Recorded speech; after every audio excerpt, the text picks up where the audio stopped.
All right, welcome back to the Onebar and Lupagus show. I'm Onebar with Lupagus and our old pal Charlie Walters from the Pioneer Press putting on a little bit of a spicy quote talking about the future of Kwesi and KOC, which we'll talk about in a minute. He may be your pal, but he's no pal of the Lupagus. Not yet. He has to earn my friendship. Before we get into that, be sure to subscribe to the channel, like, and comment. And also download Underdog Fantasy. Promo code SKULL. Match your first 100 bones. Also give you a new customer mystery offer. It's basically a freebie. You got March Madness going on. You got basketball. You got golf. There's all kinds of shit. Chances to win money. Underdog, easily the best fantasy out there. So Charlie Walters puts out the quote saying that there's a chance that Kevin O'Connell and GM Kwesi could be on the hot seat if they fail to land a quarterback. Adofo-Mensah and O'Connell can probably buy themselves more time in Minnesota if they can get the right quarterback in. And basically, we just want to know, like, hopefully comments hot and heavy, your thoughts on this. But they're going in the year 3. Mm-hmm. They're starting over at quarterback. Year 12. Do you think if they do not get their quarterback, they'd completely F this all up? Well, and this is what there's two different things to take away here. First, he says failed to land a quarterback. Then he says the right quarterback. So is the right quarterback trading up to get your guy, or is the right quarterback getting a guy who, just fits the system? What does that mean? What does that mean? I mean, I got some very strong thoughts on old Kwesi and KOC. I mean, to me, it should be a gimme that they have to get a quarterback. Whether they trade up and get them at 3, 4, 5, whatever, whether they get one at 11, whether they just stick and pick and randomly get one of those at 23, because wherever they take them, they're going to say that that's their guy. They have to. They have to get that first round quarterback. That's number one. But also, wasn't there a report just a couple months ago how much the Wilfs love Kevin O'Connell? I mean, they absolutely love him. Cares. Well, I mean, sure this is an opinion from one guy, then you got a report coming from the other side. So I don't know. Well, I mean, he's not going to say he doesn't. I mean, Kevin O'Connell loved Kirk Cousins, and Kirk Cousins ain't here anymore. I know, but like the fact that ownership is saying they love this guy. Well, I mean, I got some stronger thoughts on this topic, but I want to hear more from you. My thought is this: like, I think it'd be a disappointment if they don't get their quarterback of the future. But if they don't, I think there needs to be like a clear plan. Like, they have a ton of cap space next year. Maybe you save the draft picks, you make the push next, and you convince ownership that's your plan next year. I don't know. It's year 3, and Kwesi's finally starting to make this his team, and I feel like you gotta give him a little more time, no matter what. Yeah, I think like year 3, we got to see something. If they step on their dicks this year, I think they're both could very well be gone 100%. And this goes back to not just getting that quarterback in this year's draft. Such weird decisions last year with the quarterback flipping and I mean, they looked kind of stupid.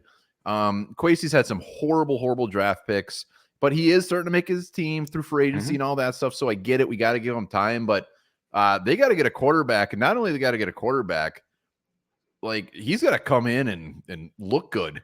Or like Sam Darnold holds down the job and makes Kwesi look smart for doing that. But if we take a quarterback, he comes in, looks like crap. I don't care if he's a rookie. Like, you got to move on. I think they would be on the hot seat. I think if you get your quarterback, you're safe no matter what. You're gonna get at least one more year with a rookie quarterback. You got to give them time to develop in the system, learn it, and do whatever. So I think if they do draft that quarterback in the top 5, they're definitely safe for another year. I don't even think they're tied together. Like, I think they could stick with one and go with the other, and I don't think they're necessarily tied together either. Yeah, I mean, the rationale makes sense. Like, they get a quarterback, and like Walters is saying, like, they would be stupid not to take quarterback because it does give them time. If they didn't draft a quarterback when Sam Darnold's an absolute shit show, they're gone. They get that quarterback, it gives them a little bit of time to see what happens. I mean, at least 2 more years of that quarterback. But yeah, you're right. They're probably not tied together, but they just seem like they came in together. Like, it's almost like it'd be a clean sweep. I don't know. And the Wilfs are getting old. I know, but I'm not a fan of teams, ownership pulling the plugs on coaches, GMs after 1 or 2 years. You got to give it time. You got to let this thing breathe. Let him do his thing. There's a ton of cap space next year. He's starting bringing his own guys, and the quote starts with "There's a chance." There's a chance. I mean, this is just conversation. I mean, like things would have to go really, really bad for them to be gonzo, which would start with them not getting the quarterback.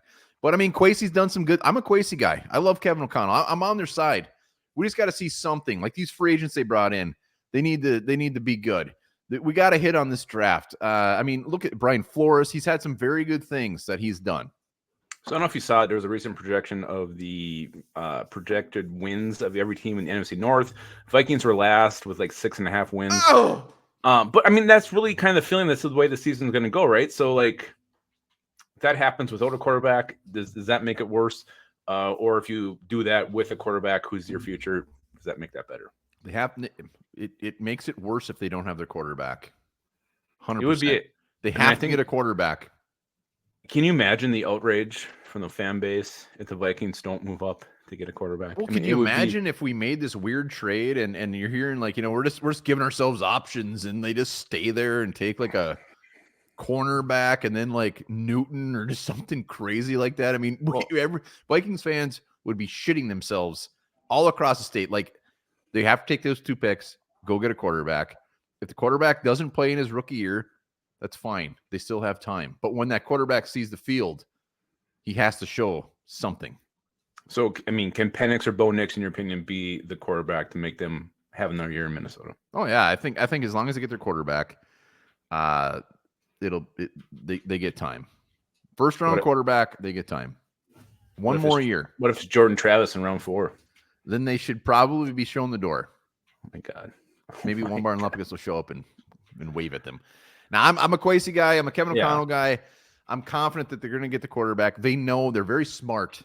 They're coming off a real kind of gross year. They need to get their quarterback. They need the future in-house, and this is a draft that has those quarterbacks. I think it's going to happen. I think they'll have their quarterback. I think they'll get a couple more years, worst case. And then we'll talk about it after year 4. Yeah, I mean, but the question, I mean, the Charlie Walters thought or whatever it was, like, it's valid. It's very valid. It is valid. It's absolutely valid and worth talking about. That's why we're here talking about it right now with you guys. Let us know in the comments. What do you think about Charlie Walters' thoughts, Onebar's good friend, about KOC and Kwesi being on the hot seat if they don't land a quarterback? I've never met him. Never talked to him. Just wanted to sound cool.